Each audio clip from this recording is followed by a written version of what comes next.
our buyers. Before we go show them house one, they have to understand the market that they're coming in.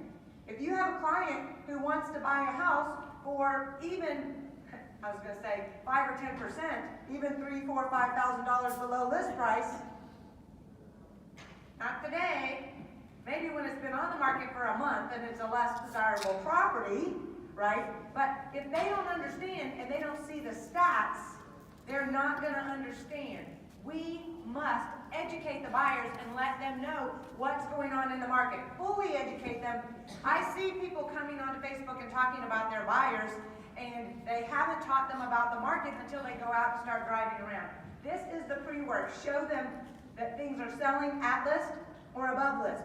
And if you don't know how to work the stats in your MLS, take an MLS class. All right? Because there's lots of good information. And here's a secret. If you've got some good techie geeks in your office, are they sharing their stats and stuff? You should borrow them. Ask them. My friend Kevin, I'll call him up sometimes and say, hey Kevin, what have you been working on? Because he's always got some good data. And I always share the information from my association. When that comes through and they send out reports, share that, show it. Because when you get the pre-work done, they will be more prepared. Here's the next part of the pre-work, and that is the loan. We're going to talk about working with your lender here in a few minutes in more detail, but they need to have that pre-qualification letter. Or even better, the pre-approval letter. Did you know that banks, now banks, I mean banks in the purest sense of the word, banks, as a general rule, don't pre-qualify, don't put through underwriting the buyers until there's a signed contract. Some of y'all are nodding your head. I learned that the hard way.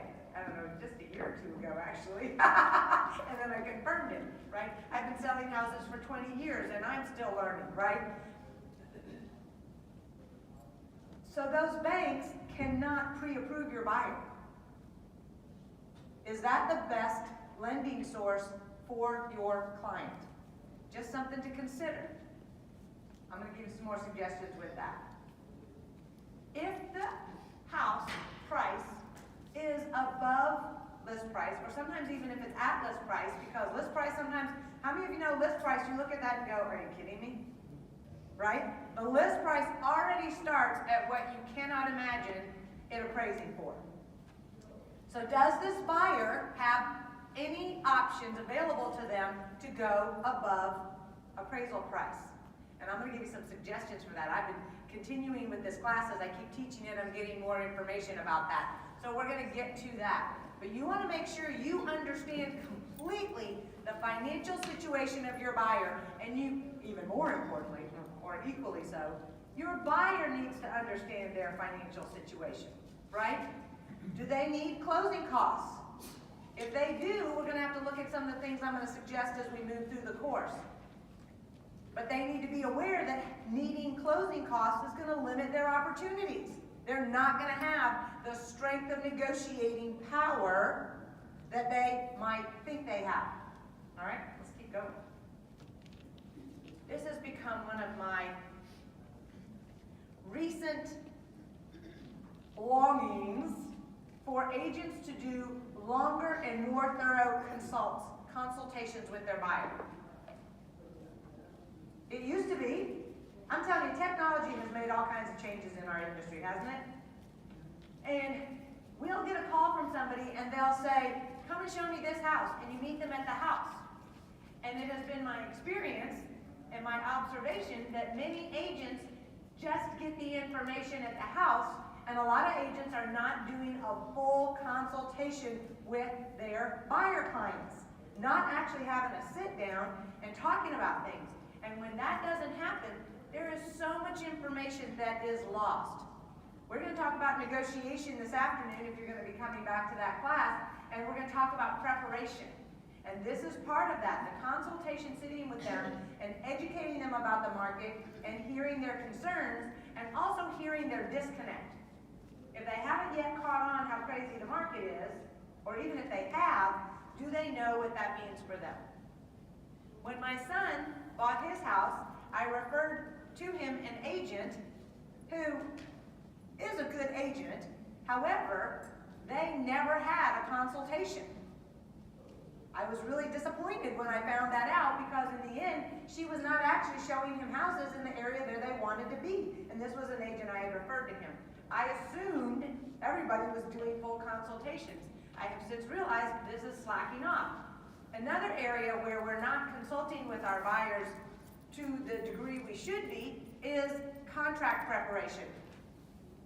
If we just send over contract paperwork to them to sign, and we haven't sat down and actually spent the time going over the contract with them, they're signing something that they don't understand.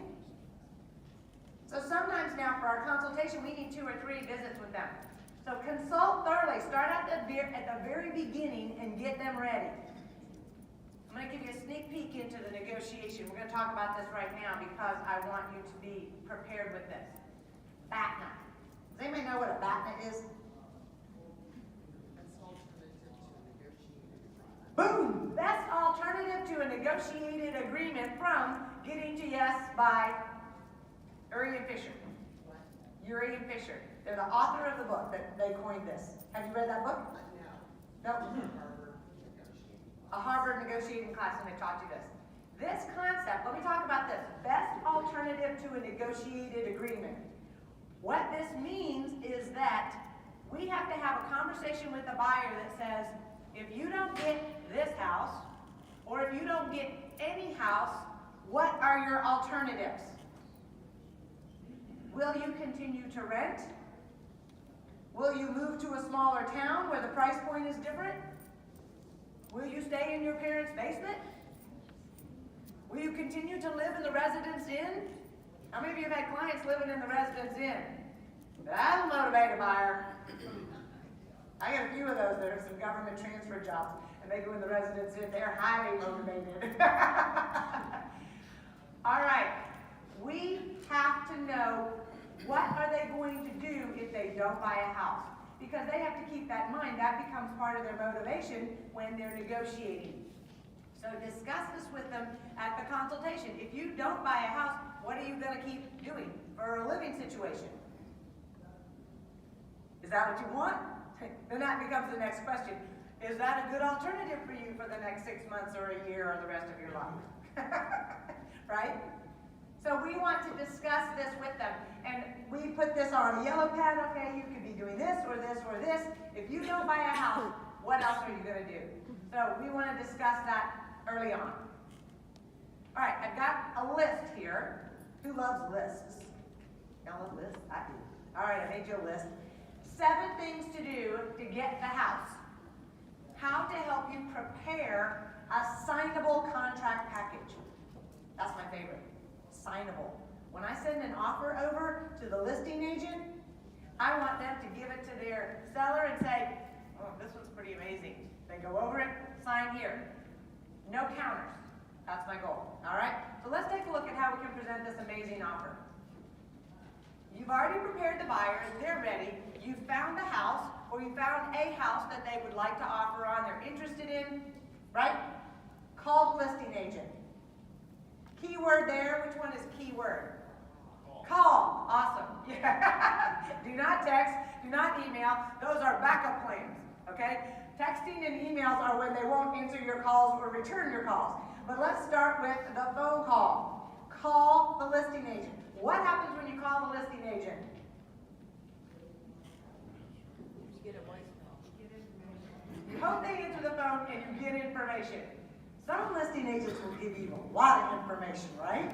Sometimes you need to just say, so why are they moving? And then go, zip it. Because they will go, blah, blah, blah, blah, blah, blah, blah, blah, blah, blah, blah, blah, blah, and tell you lots of things. However, they're also, at this point with a new listing, very busy, so they might not be quite as chatty. So you want to know what questions you want to ask them when you call them.